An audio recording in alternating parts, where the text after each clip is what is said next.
No projeto 2, a gente tinha que implementar uma aplicação utilizando semáforos, e o problema que a gente escolheu foi o dos monges copistas, que é baseado no problema de Search, Insert, Delete apresentado no livro. E nesse problema a gente tem 3 tipos de processos com diferentes regras de acesso a uma lista ligada. E esse acesso é controlado usando semáforos. Então, os 3 tipos de processos são os leitores, que podem executar simultaneamente com outros leitores e com escritores. Os escritores, que são mutuamente exclusivos com escritores e também com apagadores. E os apagadores, que são mutuamente exclusivos com todos os outros processos. A implementação foi baseada no livro, mas com uma modificação para que não haja starvation dos apagadores. E os 3 componentes principais são os switches, que controlam a entrada dos leitores e escritores, e são utilizados pelos apagadores para poder controlar essa execução. Também temos mutex simples, para garantir a exclusão mútua dos escritores, e catracas, que são as responsáveis em evitar a starvation dos apagadores. Aqui o trecho de código dos escritores. Aqui a gente tem a região da catraca, do turnstile. Inicialmente já está liberada, e quando o escritor entra, ele pode passar pela catraca e libera ela logo em seguida. Aqui a gente tem a região do switch, e que pode ser interpretado como se fosse uma sala inicialmente vazia. E o primeiro processo que entra nessa sala, ele tranca a sala e sinaliza que ela está ocupada, bloqueando esse semáforo no writer. Então, quaisquer outros escritores que entrarem, eles vão atualizar esse contador, e essa sala só será liberada quando o último escritor sair, ou seja, quando o contador for 0. Aqui a gente também tem o mutex simples, para garantir que somente um escritor pode executar de cada vez. E o código dos leitores é praticamente igual nessa parte de semáforos, com exceção desse mutex, já que um número qualquer de leitores pode executar simultaneamente. Aqui a gente tem a parte dos semáforos dos apagadores. Então aqui na catraca a diferença é que ele não libera a catraca imediatamente.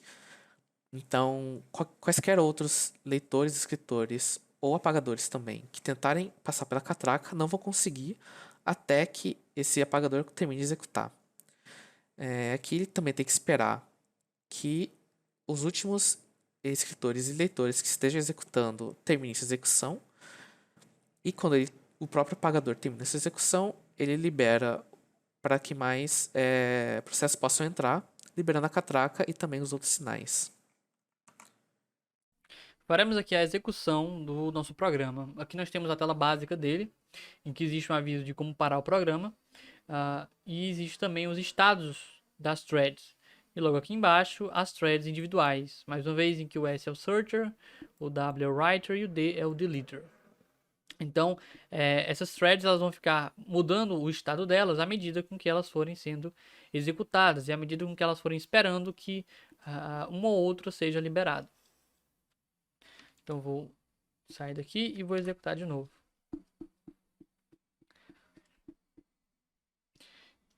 Então, nós já temos aqui executando as threads, né? Perceba que houve uma thread searcher que foi para ler e a outra ficou esperando ela ser liberada.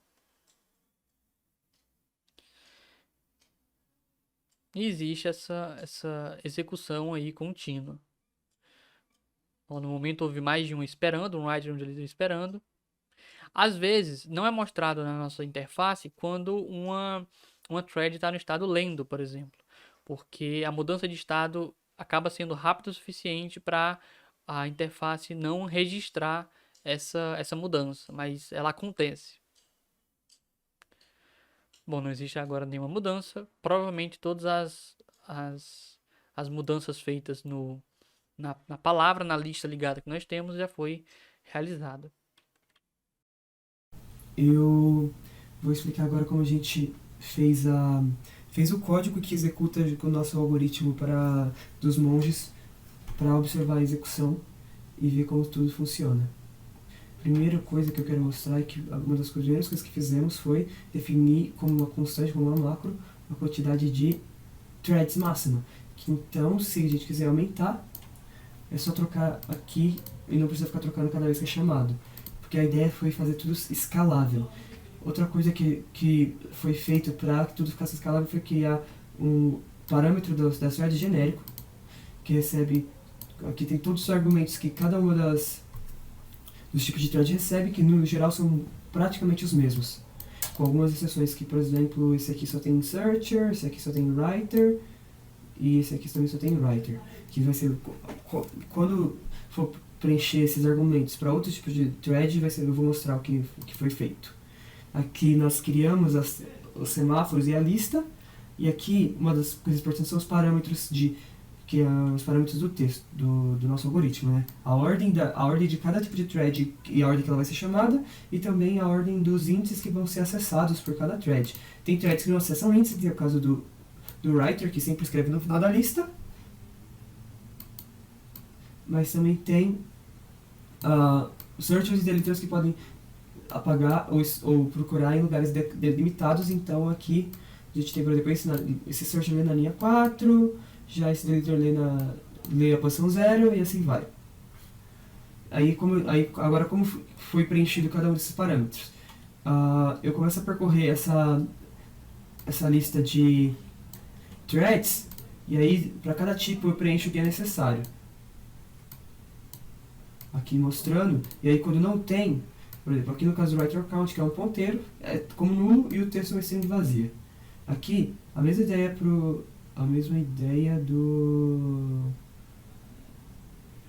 que o searcher count é nulo e no deleter, e o index, como ele não lê, aqui no caso do writer, como ele não tem index, é -1.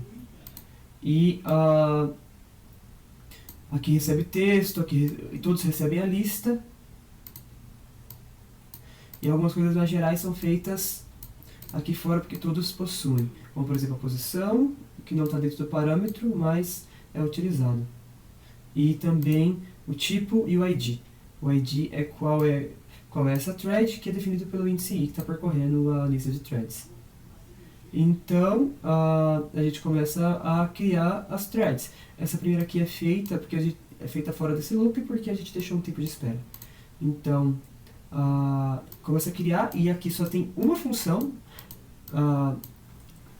só tem esse pthread create só chama uma função,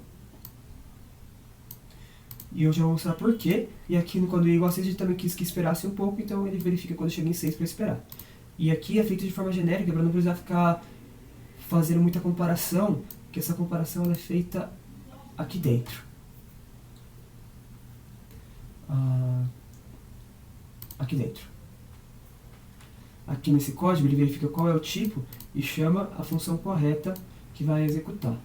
Como essas funções não chamam outras funções, não existe preocupação em travar em locks ou semáforos recursivos. Mas aqui ele chama cada tipo de função correta, e dessa forma o código da main ele é o mais genérico possível, sem ter muito trabalho manual. Para o usuário isso aqui é transparente. E depois aqui é o código da interface gráfica que vai ser falado depois. Mas essa é a estratégia que a gente tomou para isso, para o nosso algoritmo. A interface gráfica foi feita utilizando a biblioteca Anycurses, e ela funciona basicamente como um game loop, em que existe um while atualizando a interface. E essa atualização é feita sequencial na main, ou seja, cada iteração vai ser um frame da interface. Só que, apesar disso, a atualização da posição dos writers, searchers e deleters é feita nas threads. Aqui nós temos o código, em que primeiro é inicializado a interface, logo depois existe um while. Nesse while, a primeira coisa que será feita dentro dele é limpar a tela. Depois de limpar a tela, são impressos os estados possíveis das threads, e logo depois é impresso a posição das threads. Então, primeiro os searchers, depois os writers, depois os deleters, em que as posições dele é representada nesse array de y posição e x posição. E essas posições, elas, como você pode ver, ela não é atualizada aqui nesse código. Ela é atualizada no código das threads. Então, por exemplo, aqui na thread do search, tem um recorte do código, em que quando ele está no estado, a posição dele respectiva àquela thread é 1, e aí quando ele muda de estado, a sua posição muda. E na hora que essa posição muda, quando for impresso aqui nesse while, essa posição vai mudar na interface.